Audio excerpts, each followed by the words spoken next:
Tiron ala ni'mil islam ala ni'matil islam wal iman wal ihsan al mutawatir wa asyhadu an la ilaha illallah wahdahu la syarikalah rabbun wahidun fardun samadun qadir alladhi huwa ma'a kulli dzakir man dzakara fi nafsihi dzakara fi nafsihi wa man dzakara fi mala'in dzakarahu fi mala'in khairun minhu. فسبحان رب الكريم الذي هو لعبده ذاكر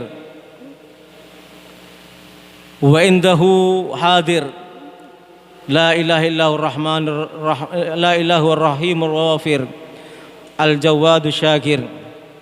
اللهم صل وسلم وشرف ومجد وعظم على سيدنا محمد الخاتم لما سبق ناصر الحق بالحق wal hadi ila siratikal mustaqim wa ala alihi wa sahbihi haqqa qadrihi wa miqdarihil azim. Ayyuhal hadirun al muhtaramun, perlu kita ketahui bersama yang kita baca dalam kitab Syarah Ratib Haddad, yaitu dalam halaman 17 disebutkan sampai halaman 18 dan 19 bahwasanya zikir yang paling utama tadi kita berzikir namanya, baca Ratib Haddad, Ratib Atos. Ratib Atos disusun oleh Habib Umar bin Abdurrahman Atos. Ratib Haddad disusun oleh Al Habib Abdullah bin Alawi bin Muhammad Al Haddad, murid daripada Habib Umar. Dan wirid tadi tentu al-warid minan Nabi, semuanya bersumber daripada Nabi SAW. Contohnya kita tadi baca ya dzal jalalil ikram amithna ala dinil Islam. Semuanya bersumber daripada Nabi Muhammad sallallahu alaihi wasallam. Diriwayatkan suatu ketika baginda Nabi Muhammad sallallahu alaihi wasallam mendengar seseorang membaca ya dzal jalali wal ikram, ya dzal jalali wal ikram, ya dzal jalali wal ikram. Begitu husuknya dan begitu banyaknya jumlah yang dibaca oleh orang tersebut. Akhirnya apa? Akhirnya orang ini didatangi oleh Nabi, disampaikan oleh Nabi kepada dirinya, qad istujiba laka fas'al. Wahai kamu telah banyak membaca ya dzal jalali wal ikram. Allah telah mengabulkan apa yang kamu inginkan. Sekarang berhenti baca ya dzal jalali wal ikram, maka apa yang kamu minta akan dikabulkan oleh Allah. Artinya ya dzal jalali wal ikram itu termasuk disebutkan dalam beberapa riwayat termasuk Ismul A'zam. Apa Ismul A'zam itu? Yaitu apabila kita baca lalu kita berdoa, Allah pasti akan menerima doa kita. Lalu kita baca tadi ya dzal jalalul ikram, yang kita minta amithna ala dinil Islam, karena itu tujuan hidup yang paling pokok. Orang cita-citanya yang paling tinggi harus itu. Ya dzal jalali wal ikram, wahai Allah yang mempunyai keagungan dan kemuliaan, matikan kami dalam keadaan Islam. Karena Allah memerintahkan wala tamutunna illa wa antum muslimun. Namun disebutkan di sini zikir yang paling utama apabila diucapkan dengan lidah dan dihadirkan dalam hati.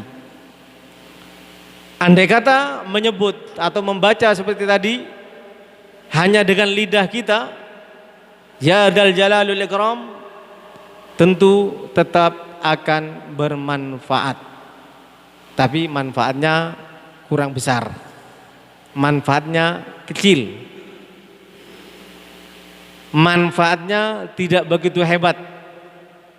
Ibaratnya tidak begitu mujarab kalau kita baca hanya dengan lidah kita. Tapi kalau kita baca dengan menghadirkan kita ya dzal jalalul ikram, wahai Allah yang maha agung dan maha mulia, kita hadirkan Allah di hati kita. Allah Maha Agung dan Maha Mulia. Lalu kita minta apa yang kita minta, pasti dikabulkan oleh Allah Subhanahu wa taala. Jadi saya ulang kembali, zikir itu kata Imam Ghazali sesuai dengan yang kita bahas pada saat ini. Zikir itu ada 4.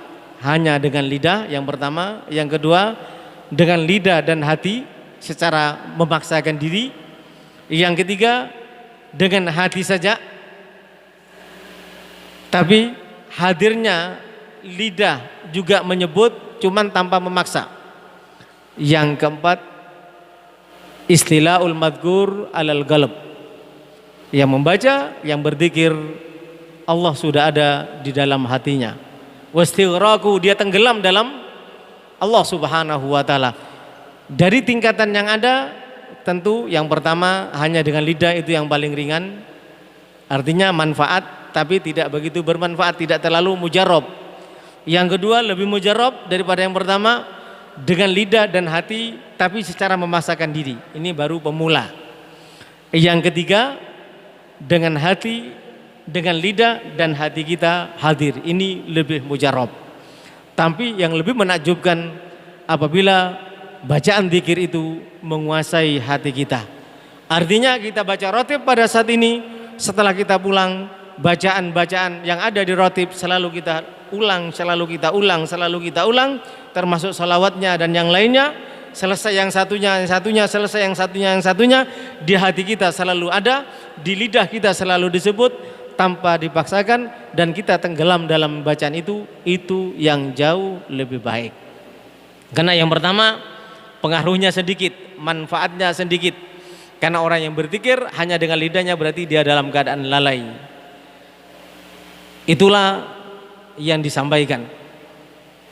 Qila li ba'dil arifin, dikatakan kepada sebagian al-arifin billah, para aulia, kami mengingat Allah, menyebut Allah, tapi kami tidak bisa menghadirkan Allah dalam hati kami.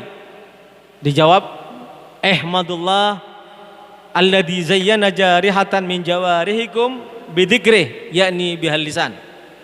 Jadi walaupun kita ini masih pemula baca rotib, pemula rotib haddad ataupun rotib atos, pemula kita berzikir, duduk kita bersama, walaupun tidak sekadang hadi kita hadir, kadang-kadang tidak. Dikatakan oleh ba'dul arifin, bersyukurlah kepada Allah, pujilah Allah. Kenapa? Lidahmu masih digunakan untuk menyebut nama Allah. Oleh sebab itu, seharusnya orang yang berzikir dengan lidahnya, dia harus memaksakan diri, hatinya bisa hadir bersama agar lebih bermanfaat dan lebih mujarab.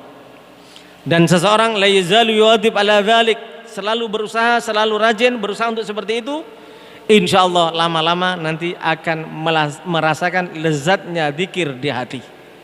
Dan dengan demikian tasyruku alaihi anwaruh, cahaya daripada zikir akan menguasai hati kita.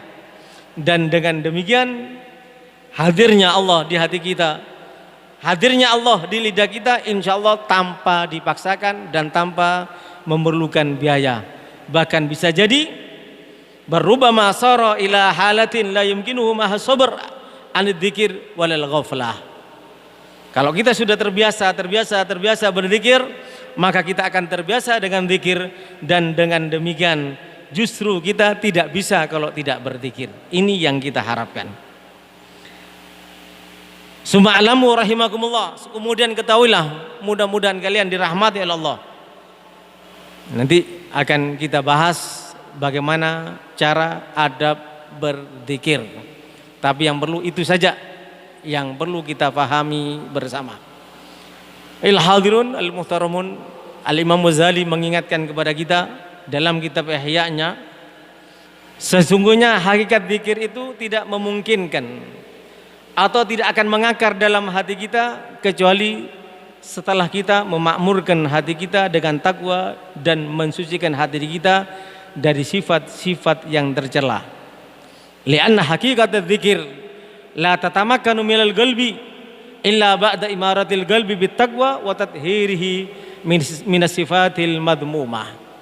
Ini yang disampaikan oleh Al-Imam Ghazali.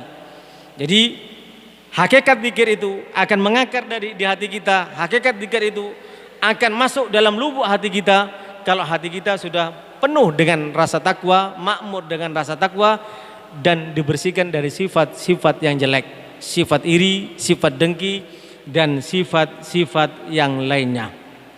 Kalau tidak, kita berzikir tapi hati kita masih ada iri, ada jengkel kepada orang, ada tidak suka kepada orang, ada hasud, ada dengki, ada akhlak-akhlak yang tidak baik, ada keinginan-keinginan yang tidak baik di hati kita. Walaupun kita berzikir, maka zikir yang kita lakukan fayakuna dzikir hadisu nafsin la sultana lahu alal galab.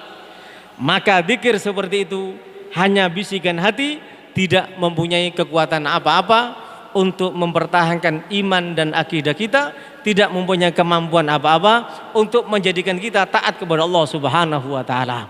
Fala yadfa sultan syaitan. Dengan demikian zikir yang hatinya masih kotor, zikir yang hatinya tidak penuh dengan takwa, zikir tapi maksiat, tidak berusaha untuk meninggalkan maksiat, zikir tapi lidahnya masih menggunjing atau merasani orang lain, zikir seperti itu adalah hanya sekedar bisikan, cuman tidak punya kemampuan untuk menangkal kekuatan setan yang membisikkan di hati kita dan tidak mampu untuk menahan hawa nafsu kita.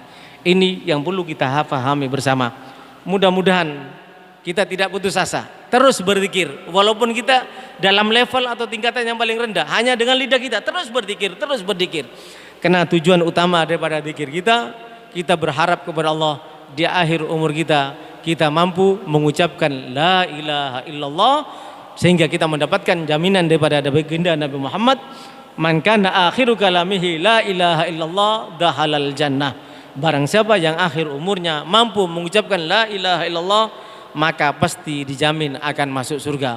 Mudah-mudahan kita, baik yang kita mampu berzikir dengan hati kita atau hanya dengan lidah kita, tapi kita berusaha sampai akhir umur kita, mudah-mudahan kita mati dalam keadaan mengucapkan la ilaha illallah, dan dengan demikian kita akan diwafatkan dalam keadaan husnul khatimah. Ya Allah bihayallah bihayallah bihayallah bismil khatimah. Ya Allah bihayallah bihayallah bihayallah bihayallah bismil khatimah. Ya Allah bihayallah bihayallah bihayallah bismil khatimah. Bijahi tahar rasul jud rabbana bil qabul wahab lana kullasul rabbi istajib li amin rabbi fanfa'na bi barakatihim wahdinal husna bi hurmatihim wa amithna fi tariqatihim wa mu'afati minal fitani wal afwa minkum wassalamu alaikum warahmatullahi wabarakatuh.